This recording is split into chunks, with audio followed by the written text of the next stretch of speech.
शिष्यों, आज हम तुम्हें बताएंगे कि प्राणी किस लिए इस धरती पर जन्म लेता है। जी गुरुदेव। जब इंसान धरती पर जन्म लेता है तो बालपन में माता पिता के लाड़ प्यार में पलता है। उसे उस समय सांसारिक ज्ञान नहीं रहता। गुरुदेव, इसके पश्चात जब वो किशोरावस्था में आता है तो हंसी खेल कूद में अपना समय व्यतीत करता है। फिर धीरे धीरे जवानी की अवस्था में प्रवेश करता है। उस समय जवानी के अहंकार में अच्छा बुरा, अपना पराया सब कुछ भूलकर केवल स्वार्थ के पीछे दौड़ता है। हमेशा सच्चाई से मुंह छुपाता है, ईश्वर भजन और सत्कर्मों से दूर हो जाता है। ऐसा करते हुए वृद्धावस्था में पहुंच जाता है। वृद्धावस्था को प्राप्त करके मोह ममता में इस कदर फंस जाता है। तो क्या वृद्ध अवस्था में भी प्राणी भगवान का स्मरण नहीं करता? ममता में इतना लिप्त हो जाता है, अंत समय में भी ब्रह्म ज्ञान नहीं कर पाता और हरि सुमरन के बिना ही संसार से विदा हो जाता है। इसलिए वेद शास्त्र भी कहते हैं, क्षण भंगुर जीवन की कलिका, कल प्रातः को जान खिली न खिली, मलयाचल की सुच शीतल मंद, सुगंध समीर चली न चली, कल काल कुठार लिए फिरता, तन नम्र पे चोट झिली न झिली, रट ले हरि नाम अरी रसना, तू अंत समय में हिली ना हिली। गुरुदेव, एक योगी को क्या करना चाहिए, इसके विषय में अवगत कराओ। बेटा, तुमने योगियों के कर्म धर्म के विषय में बड़ा उत्तम प्रश्न किया है। हम तुम्हें बताते हैं कि एक सच्चे योगी को क्या करना चाहिए। एक योगी को चाहिए कि वो ब्रह्म मुहूर्त में निद्रा को त्याग कर नित्य कर्म के बाद स्नान आदि कर परमात्मा के ध्यान में लीन हो जाए। उसके बाद ज्यादा से ज्यादा समय हरि चर्चा में व्यतीत करे और भिक्षा में जो भी रूखा सूखा मिल जाए उसी भोजन से संतुष्ट रहे। गुरुदेव, और क्या करना चाहिए? परोपकार से बढ़कर दुनिया में कोई पुण्य नहीं। सांसारिक प्राणियों के दुख दर्द को समझकर जितना भी हो सके उनकी समस्या का हल निकालना चाहिए और समय समय पर स्थान परिवर्तन करते रहना चाहिए। एक स्थान पर लगातार निवास नहीं करना चाहिए। गुरुदेव, ऐसा करने से भगवान भोलेनाथ प्रसन्न होते हैं? ऐसा करने पर स्वयं त्रिलोकीनाथ भोले भंडारी अपनी कृपा की वर्षा करते हैं और अपने भक्त को वेद वेदांत यंत्र मंत्र संपूर्ण रिद्धि सिद्धि का स्वामी बना देते हैं। आओ मिलकर भगवान शिव का भजन करते हैं।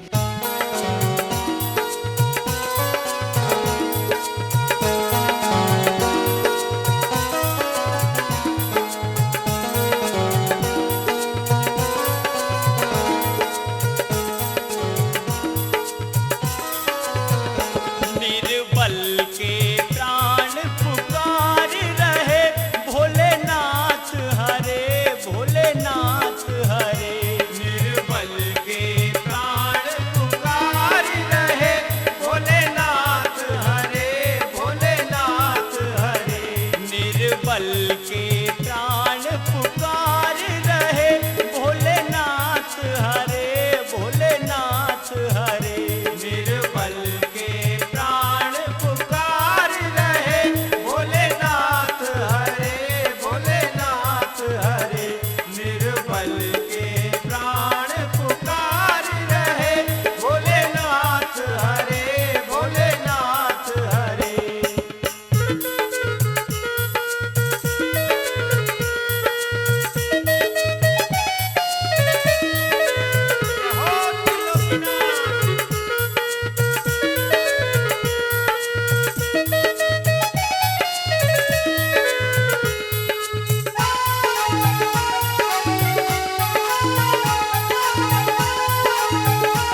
इतना ही सदा विचार रहे। भोलेनाथ हरे, भोलेनाथ हरे, निर्मल के प्राण पुकार रहे।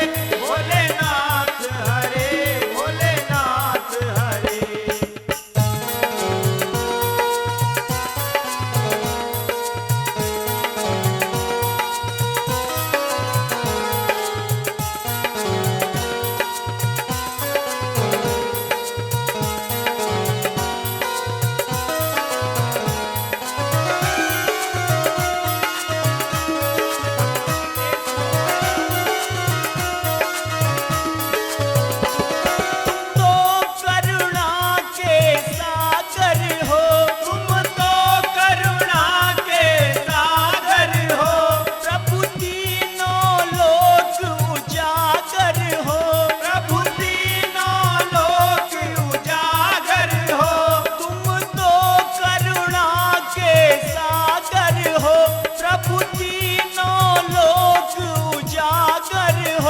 हमें ध्यान सदा करतार रहे।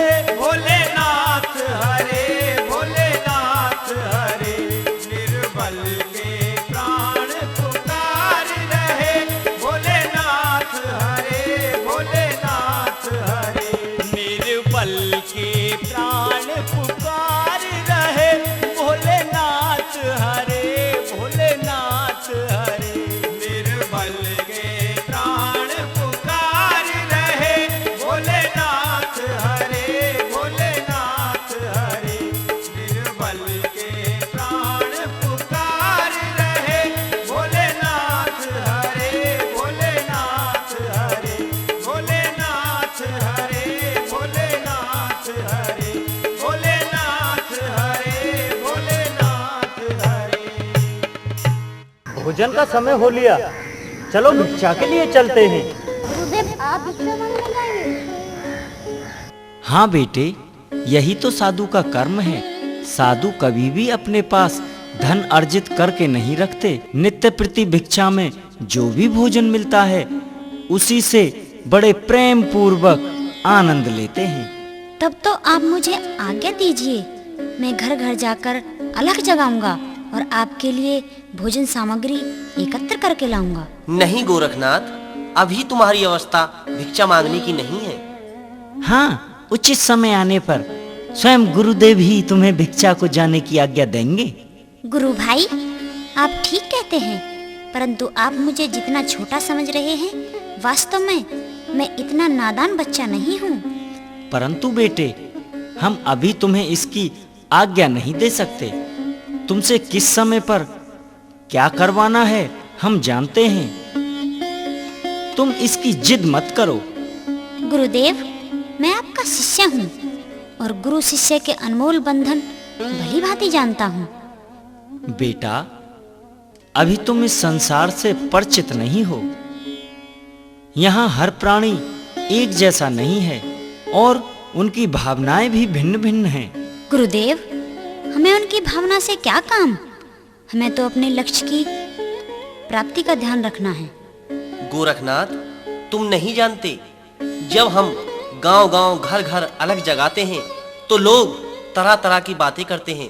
कोई ढोंगी कहता है, कोई पाखंडी कहता है, कोई चोर चक्का कहता है। इस संसार में एक संत की पहचान किसी किसी को होती है। सूरज की तरफ धूल उड़ाने से क्या सूरज मैला हो जाता है? बल्कि उसका प्रकाश हमेशा की तरह सारे संसार को प्रकाशित करता रहता है। इसका मतलब तू मानेगा नहीं, भिक्षा को अवश्य ही जाएगा। गुरुदेव, आपकी सेवा करने का अवसर मिल जाए तो मेरा जीवन धन्य हो जाएगा। ठीक है पुत्र।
सरस्वती, सारा जीवन ऐसे ही चला गया। अब इस मोह ममता को छोड़कर भगवान का भजन करो। कैसे बताऊं स्वामी, मैंने उस तपस्वी की बात पर विश्वास ना करके खुद अपने जीवन को एक नरक बना दिया है। काश उस समय मैं उस योगी की दी हुई भस्म को खा लेती तो आज ये दिन देखने न पड़ते। ये तो तुमसे वाकई बहुत बड़ा अपराध हुआ है, वरना आज इस वृद्ध अवस्था में किसी का मुंह नहीं देखना पड़ता, इस तरह दर दर की ठोकरें न खानी पड़ती। जब से उन योगी महाराज ने गोबर के ढेर से उस तेजस्वी बच्चे को निकाला है, वो दृश्य मेरे दिमाग से निकलता ही नहीं। लेकिन मैंने तो योगी राज से विनय प्रार्थना की कि वो उस बच्चे को मुझे दे जाएं, जिससे मेरे पाप का प्रायश्चित हो जाए। जब ईश्वर ने हमारे भाग्य में संतान का सुख लिखा ही नहीं, तो इसमें तुम्हारी भी कोई गलती नहीं है, क्योंकि वही होता है जो विधाता को मंजूर होता है और अपने कर्मों का भोग भोगना पड़ता है। इस जन्म में तो हमने कोई बुरा कर्म नहीं किया और नहीं कभी किसी के साथ छल द्वेष अपने मन में रखा। फिर पता नहीं किस जन्म में मुझसे कोई इतना बड़ा पाप हो गया है जो मेरे सामने आ रहा है। अब पुरानी बातों को याद करके रोने से क्या लाभ है? जो कुछ होना था सो हो गया, होनी को कौन टाल सकता है? वर्तमान को छोड़कर भविष्य की चिंता करो। अलख निरंजन, अलख निरंजन। माई, भूखे संतों को भोजन दे दे। ठहरिए जोगीराज, मैं अभी लाती हूँ।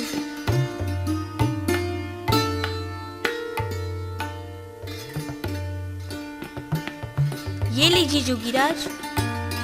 धन्यवाद माई, भगवान तुम्हारा भला करे।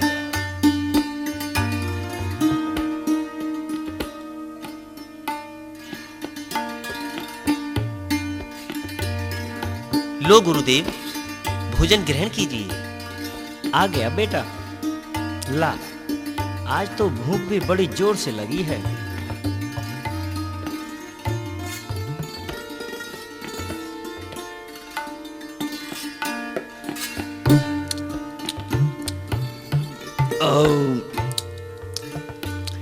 लगता है आज तो किसी माई के यहाँ दावत हुई है। खीर पूड़ी दही बड़े, वाह बेटा, आनंद आ गया। गुरुजी, लगता है आज का भोजन कुछ ज्यादा ही स्वादिष्ट है। अरे क्या बताऊं बेटा, बरसों बाद आज ऐसा स्वादिष्ट भोजन मिला है, परंतु क्या गुरुजी? आज पेट नहीं भरा, हम तो भूखे रह गए। आप भूखे रह गए गुरुजी? हाँ चेला, आज तो पता ही नहीं जाने क्यों इतनी भूख सता रही है। इतना सारा भोजन करने के बाद भी आत्मा तृप्त नहीं हुई। गुरुदेव, आपके लिए और भोजन की व्यवस्था करूं? हाँ बेटा, बस थोड़ा सा भोजन और मिल जाए। हाँ गुरुजी, मैं अभी जाता हूँ और आपके लिए और भोजन की व्यवस्था करता हूँ। बेटा गोरख। हाँ गुरुजी। भोजन में खीर पूड़ी या और कोई पदार्थ मत लाना। फिर गुरुजी? मुझे सबसे ज्यादा स्वाद तेरे लाए हुए दही बड़ों में आया है। बस तुम जाकर वहीं से थोड़े से दही बड़े और ले आओ। ठीक है गुरुजी, मैं उसी माई से आपके लिए दही बड़े मांग कर लाऊंगा। अगर वो माई दोबारा भिक्षा देने से मना कर दे तो मैं उसके हाथ जोड़ूंगा, पैर पकड़ूंगा, लेकिन तुम्हारे लिए दही बड़े मांग कर जरूर लाऊंगा गुरुजी। अगर वो माई हाथ पैर जोड़ने से नहीं मानी, कुछ उल्टा सीधा कहने लगी तो? मैं गोरखनाथ आपको वचन देता हूं कि मैं खाली हाथ नहीं लौटूंगा। या तो तुम्हारे लिए दही बड़े लेकर आऊंगा, नहीं तो इस संसार में अपना मुंह नहीं दिखाऊंगा।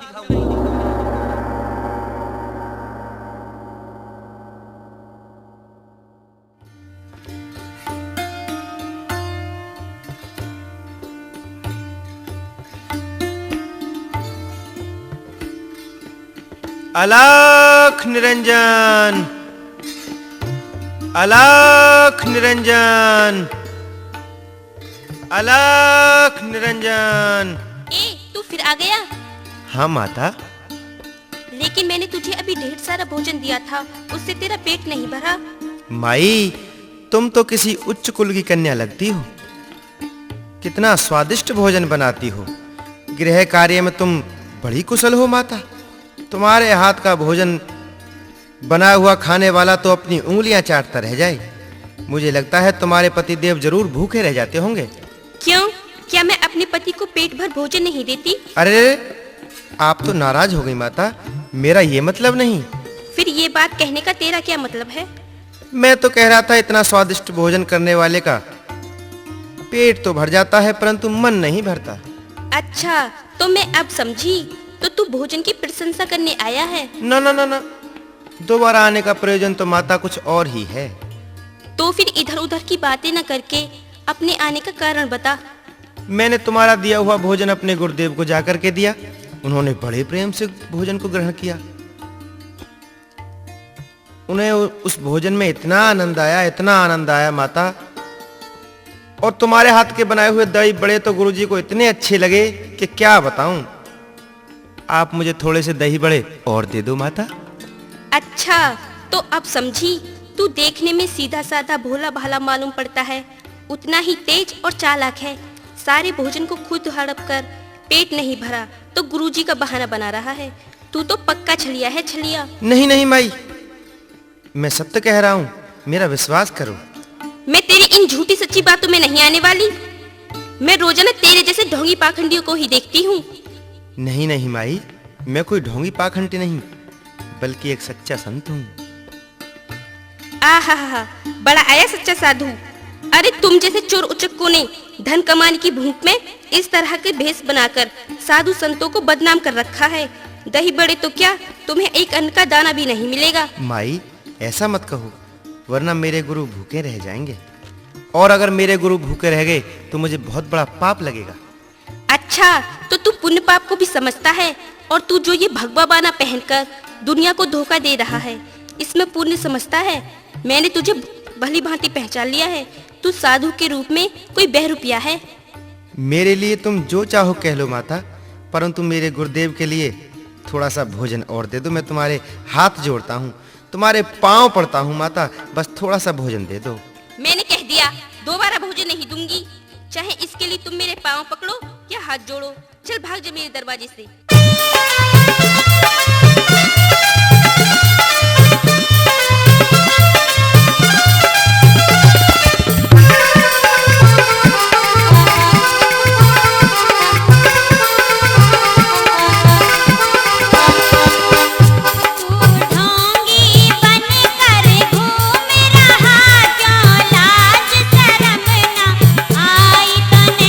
माई भूखे रह गए गुरु मेरे, दोबारा अलख जगाई मने। तू ढोंगी बनकर घूम रहा, क्यों लाज शर्म ना आई तने। माई भूखे रह गए गुरु मेरे, दोबारा अलख जगाई मने।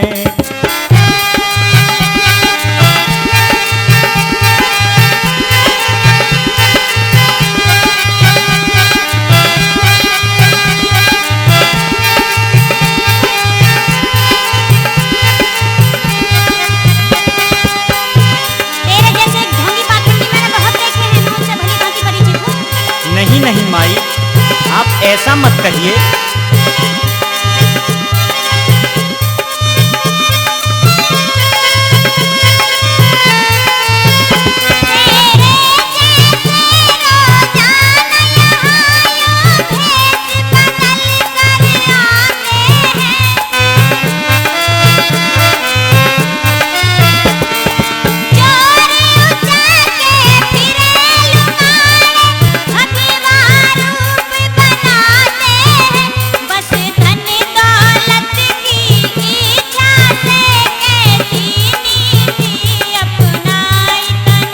माई भूखे रह गए गुरु मेरे, दोबारा अलख जगाई मने।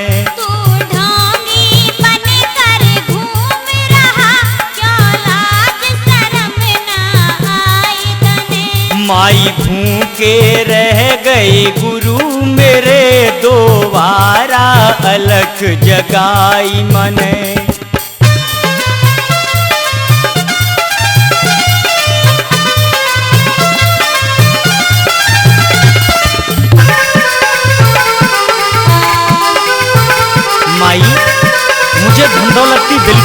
नहीं है।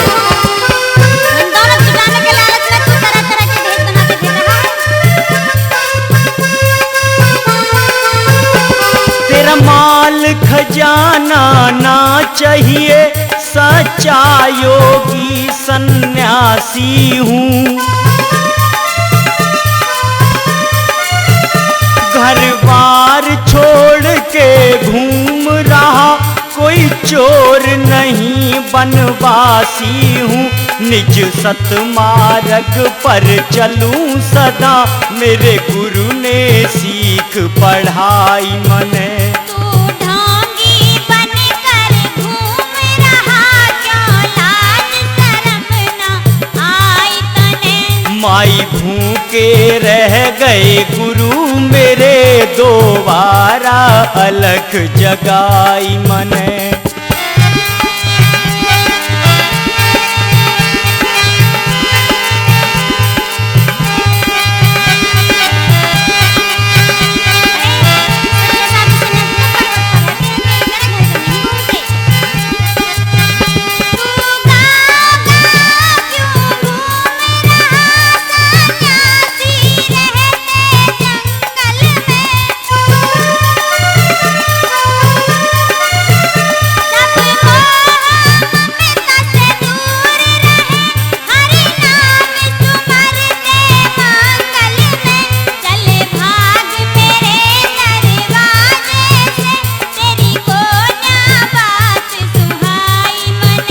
माई भूखे रह गए गुरु मेरे, दोबारा अलख जगाई मने।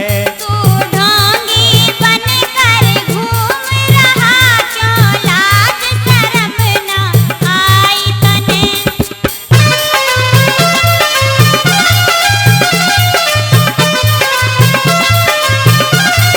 माता, तुम थोड़ा सा भोजन दे दो, इसके बदले में तुम जो मांगोगी मैं तुम्हें दूंगा।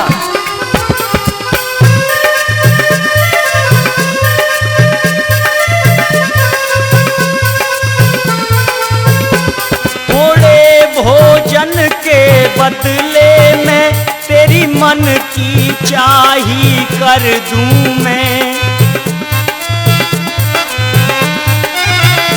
थोड़े भोजन के बदले में तेरे मन की चाही कर दूं मैं।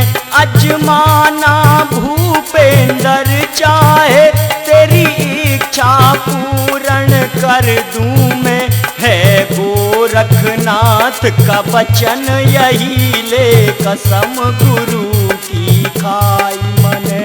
तू ढोंगी बनकर घूम रहा, क्यों लाज शर्म ना आई तने। माई भूखे रह गए गुरु मेरे, दोबारा अलख जगाई मने। तू ढोंगी बनकर घूम रहा, क्यों लाज शर्म ना आई तने। दोबारा अलख जगाई मने। क्यों लाज शर्म ना आई तने। दोबारा अलख जगाई मने। क्यों लाज शर्म ना आई तने।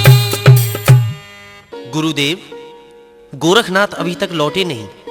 कहीं उन्हें दोबारा भिक्षा देने से उस माई ने मना तो नहीं कर दिया? तुम इस दुनिया के प्राणियों को भली भांति जानते हो। एक बार ही भिक्षा देने में तरह तरह की बातें करते हैं, उल्टा सीधा बोलते हैं। किसी किसी गांव से तो बाहर निकलना भी मुश्किल हो जाता है। नहीं बच्चे, ऐसी बात नहीं। संसार का हर प्राणी कुटिल नहीं हो सकता, क्योंकि इन गृहस्थियों के सहारे ही हम जैसे जाने कितने योगी सन्यासियों का धर्म चल रहा है। जिस दिन गृहस्थी ऐसा करने से पीछे हट जाएंगे, उस दिन इस संसार से धर्म लोप हो जाएगा। इन गृहस्थियों के सहारे ही धर्म कार्य चल रहे हैं, और इसलिए ही गृहस्थ धर्म को सबसे बढ़कर बताया है। आप ठीक कहते हैं गुरुदेव, परंतु हर गृहस्थी की अपनी अपनी सोच है। गोरखनाथ के अभी तक न लौटने पर मुझे प्रतीत हो रहा है कहीं उन्हें निराशा का मुंह तो न देखना पड़ गया हो। तुम गोरखनाथ को जितना ऊपर से जानते हो, मैं उसे उतना ही अंदर से जानता हूँ। वो साम दाम दंड भेद हर नीति अपनाकर अपने कार्य को पूर्ण करेगा, चाहे उसके लिए उसे कितना ही बड़ा बलिदान देना पड़े। वो आएगा और ये भी सत्य है कि खाली हाथ नहीं आएगा। ये बात आप पूरे विश्वास के साथ कह रहे हैं गुरुदेव? गोरखनाथ ऐसा चेला है, ऐसे चेले पर कोई भी गुरु सहज ही विश्वास कर सकता है। माता, आखिर तुम्हें मेरा विश्वास क्यों नहीं है? ना तो मैं चोर हूँ, न उचक्का हूँ, ना कोई ढोंगी पाखंडी हूँ। मैं तो एक याचक हूँ और तुमसे भिक्षा की प्रार्थना कर रहा हूँ। मैं कितनी बार समझाऊं, मैं तेरा तमाशा बहुत देख चुकी। क्यों अपना और मेरा समय बर्बाद करता है? माता, मैं मजबूर हूँ। मैं अपने गुरु को वचन देकर आया हूँ। उनकी भूख मिटाने के लिए मैं अपना सब कुछ न्यौछावर कर सकता हूँ, और मेरा तो तुमसे यही कहना है, बस थोड़ा सा भोजन और दे दीजिए, मैं चला जाऊंगा। तेरे जैसा जिद्दी हटीला भिखारी मैं पहली बार देख रही हूँ। इतना सब सुनने के बाद भी तू यहाँ से जाने का नाम ही नहीं लेता। मुझ जैसा भिखारी आने वाले समय में भी तुम्हें देखने को नहीं मिलेगा माता। मैं तुमसे फिर कह रहा हूँ, थोड़ा सा भोजन दे दीजिए, उसके बदले में जो आप मुझसे चाहोगी मैं तुम्हें दे दूंगा। सब कुछ देने की तो ऐसे कह रहा है जैसे बहुत बड़े राजघराने का बालक है। अरे तेरे पास क्या रखा है? तू तो खुद एक भिखारी है। माता, आप मेरी परीक्षा ले लो। तुम जैसा कहोगी मैं वैसा ही करूंगा। तुम मुझसे जो मांगोगी मैं तुम्हें दे दूंगा। अच्छा, अगर मैं तेरे गुरु के लिए दही बड़े दे दूं तो तू मुझे क्या देगा? माता, जो तुम्हारी इच्छा होगी। अगर तू वास्तव में कोई ढोंगी नहीं है तो एक वचन दे, जो मैं मांगूंगी तू मुझे देगा। माता, संसार में मेरे गुरु के सिवा कोई नहीं है मेरा। मैं गुरु मच्छेंद्रनाथ का चेला गोरखनाथ अपने गुरु के चरणों की कसम खाकर कहता हूँ, थोड़े से भोजन के बदले तुम जो मांगोगी मैं तुम्हें वही दूंगा। तो ठीक है, तुझे दही बड़े ला के देती हूँ, परंतु इसके बदले तुझे अपनी आंख निकाल कर मुझे देनी होगी। माता, आंख तो बहुत छोटी चीज है। अगर इसके लिए तुम मेरे प्राण भी मांग लो तो भी मैं पीछे नहीं हटूंगा। तुम एक छुरी ला कर दे दो।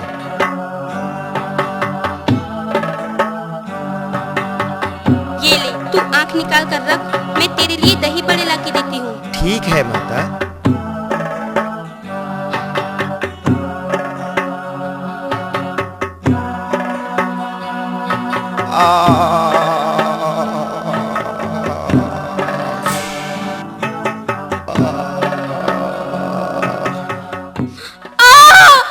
नहीं महाराज, ये आपने क्या किया? महाराज! माता, तुम्ही ने तो भिक्षा के बदले में मुझसे मेरी आंख मांगी थी। नहीं महाराज नहीं, मुझे क्षमा कर दीजिए। मैंने तुम्हें यहाँ से भगाने के लिए ये बहाना लिया कि तुम यहाँ से डरकर चले जाओगे। माता, योगी जो कहते हैं वो करते भी हैं। भले ही इसके लिए उनके प्राण चले जाएं, परंतु अपने वचन से नहीं हटते। और ये लो आंख, इसके बदले में मुझे दही बड़े दे दो। नहीं महाराज नहीं, ये लो।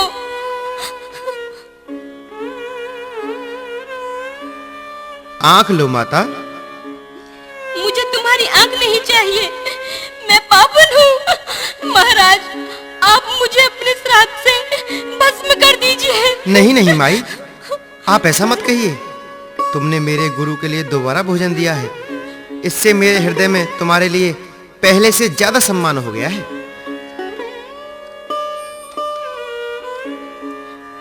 आप धन्य हैं महाराज, आप धन्य हैं। मैंने कहा था ना माता, मुझ जैसा भिखारी भविष्य में शायद आपको देखने को नहीं मिलेगा।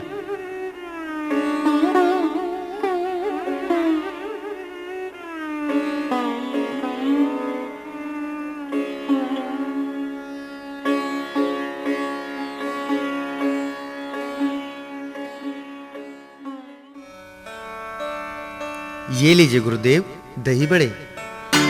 अरे बेटा, ये सब क्या है? क्या हुआ तुम्हारी आंख को? जी कुछ नहीं, बस यूं ही थोड़ी सी पीड़ा हो रही है। पीड़ा हो रही है? आखिर हुआ क्या है, हमें भी तो बताओ। कुछ भी तो नहीं गुरुजी, रास्ते में पैर फिसल गया था, आंख में कांटा लग गया। नहीं नहीं गोरख, तुम हमसे जरूर कुछ छुपा रहे हो। लाओ अपनी आंख हमें दिखाओ।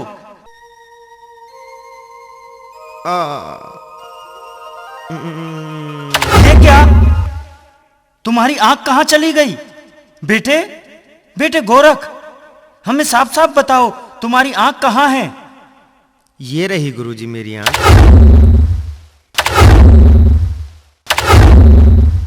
ये सब कैसे हुआ बेटे? गुरुजी, उस माई ने दोबारा भोजन देने से मना कर दिया।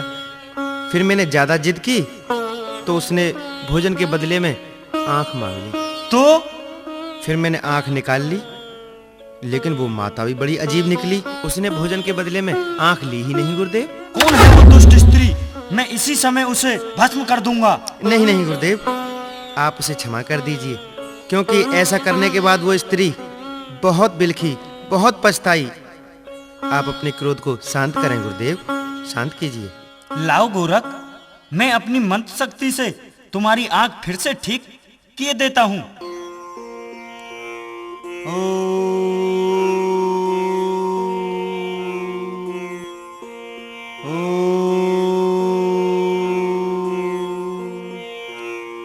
आंख खोलो बेटा। गुरुजी, मुझे तो पहले जैसा दिखाई दे रहा है। गोरख, आज तुमने गुरु भक्ति का ऐसा प्रमाण दिया है जिसे संसार युगों युगों तक याद रखेगा। संसार का हर गुरु तुम पर गर्व करेगा। तुम जैसा गुरु भक्त दूसरा कोई नहीं होगा। गुरुदेव, मैंने तो अपने शिष्य होने का धर्म निभाया है। तुम्हारा यश, तुम्हारा गौरव सारे संसार में फैलेगा। एक दिन तुम बहुत बड़े सिद्ध योगी कहलाओगे। घर घर में तुम्हारी पूजा होगी। धन्य है गोरखनाथ आपकी गुरु भक्ति। तुमने गुरु भक्ति में ऐसा कर दिखाया जिसकी कोई कल्पना भी नहीं कर सकता। तुमने अपने गुरु के प्रति अपना बलिदान देकर गुरु भक्तों में सर्वोच्च स्थान प्राप्त किया है। गुरु भक्त शिरोमणि, तुम्हारी जय हो, तुम्हारी जय हो, तुम्हारी जय हो, तुम्हारी जय हो।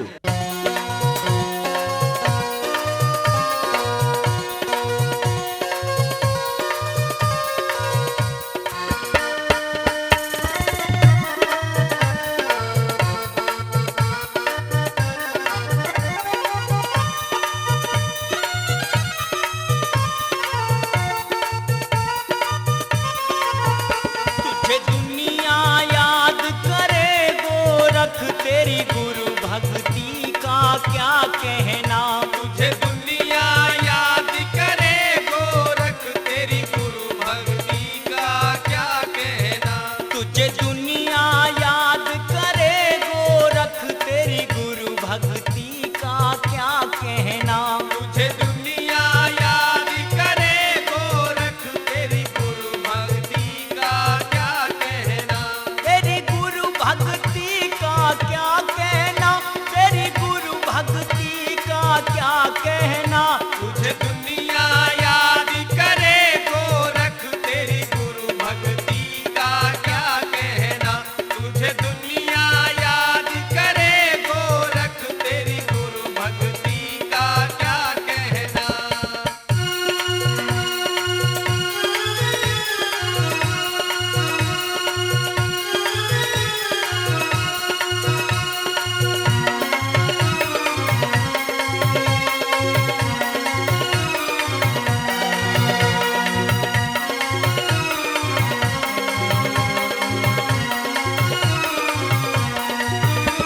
जो युगों युगों तक भूल नहीं, तूने ऐसा कर दिखलाया है।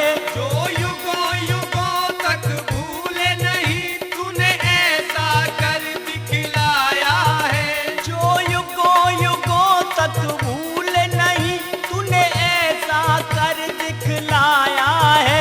तेरा जग में आना क्या कहना, यहाँ नाम कमाना क्या कहना। तुझे दुनिया याद करे गोरख, तेरी गुरु भक्ति का क्या कहना। तुझे दुनिया याद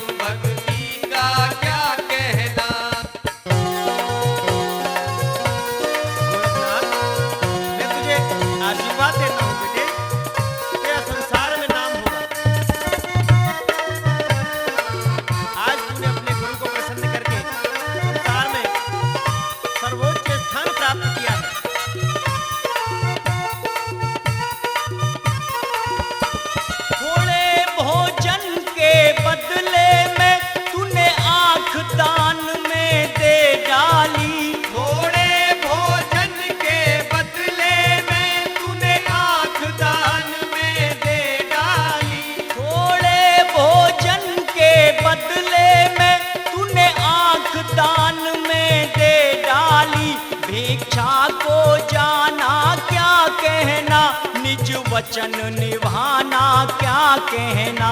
तुझे दुनिया याद करे गोरख, तेरी गुरु भक्ति का क्या कहना। तुझे दुनिया याद करे गोरख, तेरी गुरु भक्ति का क्या कहना।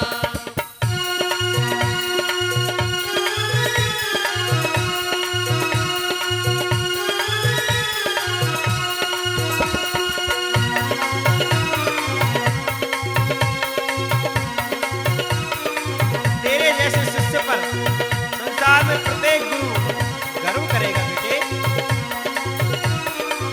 तू धन्य है, तू धन्य है। भक्त शिरोमणि हो जग में, यही श्रद्धा हो सबके दिल में। गुरु भगत शिरोमणि हो जग में, यही श्रद्धा हो सबके दिल में। गुरु भक्त शिरोमणि हो जग में, यही श्रद्धा हो सबके दिल में। अहंकार मिटाना क्या कहना, सतगुरु को मनाना क्या कहना। तुझे दुनिया याद करे गोरख, तेरी गुरु भक्ति का क्या कहना। तुझे दुनिया याद करे गोरख, तेरी गुरु भक्ति का क्या कहना। तेरी गुरु भक्ति का क्या कहना, तेरी गुरु भक्ति का क्या कहना। तुझे दुनिया याद करे गोरख, तेरी गुरु भक्ति का क्या कहना। तुझे दुनिया